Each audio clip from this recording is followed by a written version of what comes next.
টগরির ক্রিয়েশনে আরও একটি নতুন ভিডিও নিয়ে চলে আসলাম। আশা করি বন্ধুরা সকলেই ভালোই আছেন। ভিডিওটি দেখার সময় অবশ্যই একটি লাইক দেবেন। সকাল সকাল দেখুন কত গাছ থেকে ফুল পেড়ে নিয়েছি, সাথে বেলপাতা, তুলসী পাতা, যা যা পুজোতে লাগে সমস্ত কিছু তুলে নিয়েছি। এবার যাচ্ছি ঠাকুর ঘরে। চলুন দেখাই আমার ঠাকুর ঘরে সমস্ত কাজ হয়ে গেছে। এদিকে ঠাকুরের বাসন ধুয়ে সমস্ত পরিষ্কার করে মুছে সকালবেলা উঠেই আগে আমি স্নান করে এইসব কাজগুলো করে ফেলি। চলুন এবার একটুখানি পাখিদের খেতে দিই। পাখিদের থালাটা ফাঁকা হয়ে গেছে, ওদের খাবারটা এবার দেব। বেশ ভালো লাগে প্রত্যেক দিন সকালে উঠে এইসব কাজগুলো করতে। কিভাবে যে দিনটা চলে যায় এই সমস্ত ছোট ছোট কাজগুলো করে, সাথে রান্না সমস্ত কিছুই একার হাতেই করে নিই, বেশ ভালোও লাগে।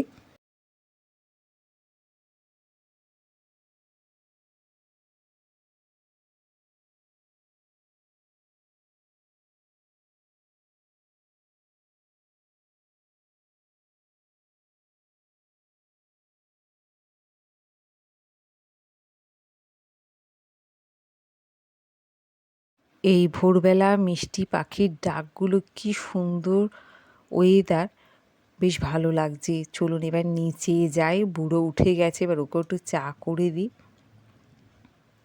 ওই দেখুন বুড়ো উঠে বসে আছে, ও নিচেই ঘুমায়। ওর কোমর যেহেতু কোমরের চোট, আজকে মানে প্রায় 24 বছর হয়ে গেল ও নিচেই ঘুমায়।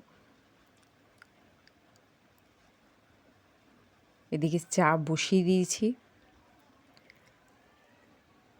আমি দুধ চা খাই আর বুড়ো খায় লিকার চা। বুড়োর জন্য আমি আগে থাকতেই লিকার চাটা করে নিয়েছি, তারপরে আমার জন্য দুধ চা করে নিচ্ছি। ছোটো মেয়ের আজকে আবদার লুচি আর আলুর দম খাবে। এই দেখুন বুড়োর চা আমি নামিয়ে নিয়েছি, এবার নিজের চাটা একটু ঢেলে নিই। চলুন চা খেয়ে নিই, খেয়ে তারপরে আসছি। আবার টিফিন করতে হবে মেয়ের। ওই যে বললাম মেয়ের আজকে আবদার লুচি আর আলুর দম খাবে। এবার তারই আয়োজন নিয়ে বসবো। চা খেয়ে ফিরে আসছি। চা খাওয়ার পর এখানে বসে গেছি ছোট ছোট আলুগুলোকে ছাড়িয়ে নিতে। সিদ্ধ করে নিয়েছি, আলুর দম করব। আমার ছোটো মেয়ের মাঝে মধ্যে খুব ইচ্ছে হয় এটা খাবো ওটা খাবো, মানে আমি প্রত্যেক দিনই বলতে গেলে কিছু না কিছু ওর থাকে। আজকে ওর বায়না লুচি আলুর দম। এদিকে আলুর দম বসিয়ে দিয়েছি। এই দেখুন এদিকে আটা মেখে লুচিটাও করে নিয়েছি। বড় মেয়ের বিয়ে হয়ে যাওয়ার পর থেকে ও একা হয়ে গেছে, যার জন্য ওর ছোটো ছোটো আবদারগুলো একটু করে দিতে হয়। হয়তো ওই ছোটো মানুষ হোক কী বা করবে। লুচিগুলো এবার ভেজে নিয়েছি একটা একটা করে সব। যে যেখান থেকে ভিডিওটি দেখছেন ভালো লাগলে অবশ্যই কমেন্ট করে জানাবেন, আর একটি লাইক অবশ্যই দেবেন। নতুন বন্ধু হলে সাবস্ক্রাইব করতে ভুলবেন না।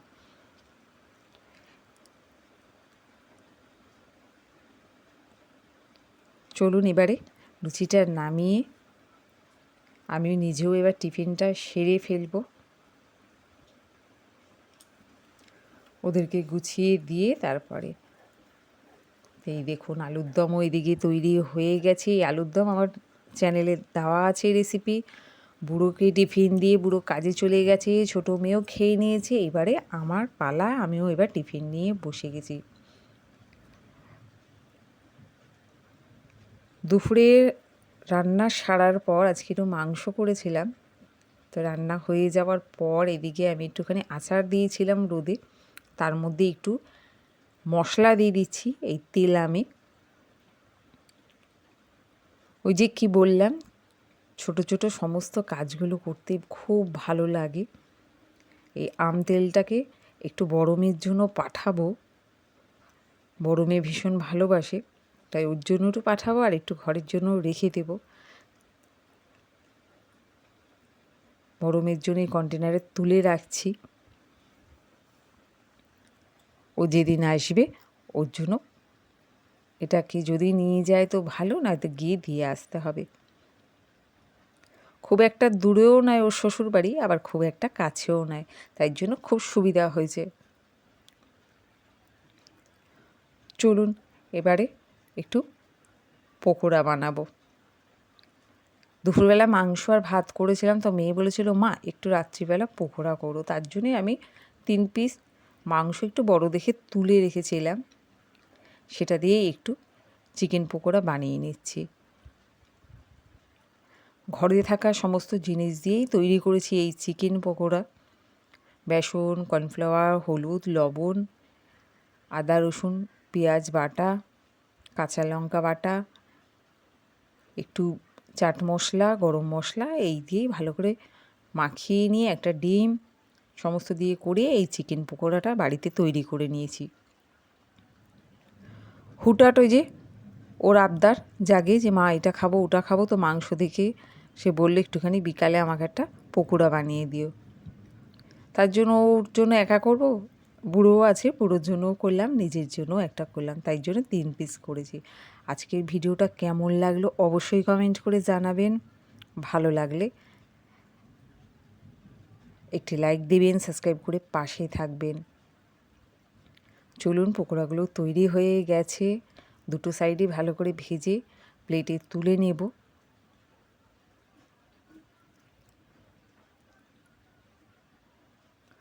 ওর যে কী পছন্দ আমার মেয়ের এগুলো খাওয়ার।